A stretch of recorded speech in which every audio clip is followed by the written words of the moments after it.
স্বপ্ন দেখিয়ে সর্বনাশ।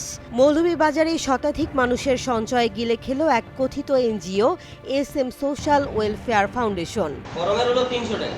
আপনি যেদিন লোন আনবেন 300 টাকার স্টাম্প, এই 600 টাকা হলো আপনার খরচ। পুরা টাকাটা এই যে দুইজন কর্মকর্তা খাইবে। 2024 সালের 24 সেপ্টেম্বর প্রতিষ্ঠিত এই সংগঠনটি প্রতারণার এক ভয়াবহ মডেল। লোনের আশায় লাখ লাখ টাকা জমা দিলেও প্রতিশ্রুত ঋণ মেলেনি 1 টাকাও।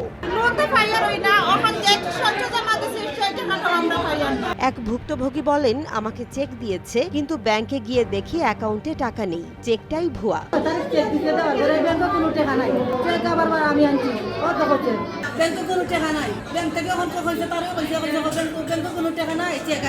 সংস্থাটির ফিল্ড কর্মী মিনতি রানী জানান, প্রায় 16 লাখ টাকা তোফাজ্জল হোসেনের হাতে জমা দিয়েছেন তিনি। এর মধ্যে মাত্র 10 জন পেয়েছেন টাকা, বাকিরা কিছুই পাননি।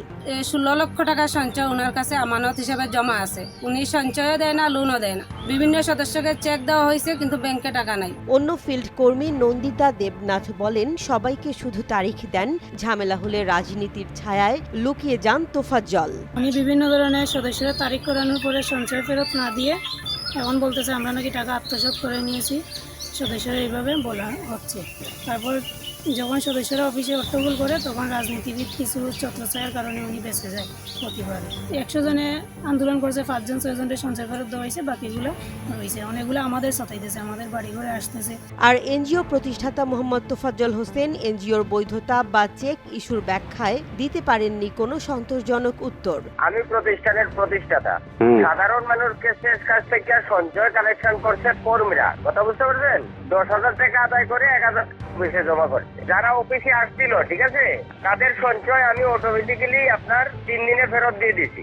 তারা আমার কাছে 1 টাকাও সঞ্চয় পাবে না। মৌলভীবাজার মডেল থানার ওসি মাহবুবুর রহমান জানান, অভিযোগ পেলে আইনগত ব্যবস্থা নেওয়া হবে। যারা পাওনাদার তাদের মামলা দিয়ে হয়রানি করার কোনো সুযোগ তো নাই। এই হুমকি যদি কেউ দিয়ে থাকে, তারা এসে জিডি করবে, আমরা আইনানুগ ব্যবস্থা নিব। আর ওইটা তারা তখন স্থানীয়ভাবে তারা এটা মীমাংসা করছিল।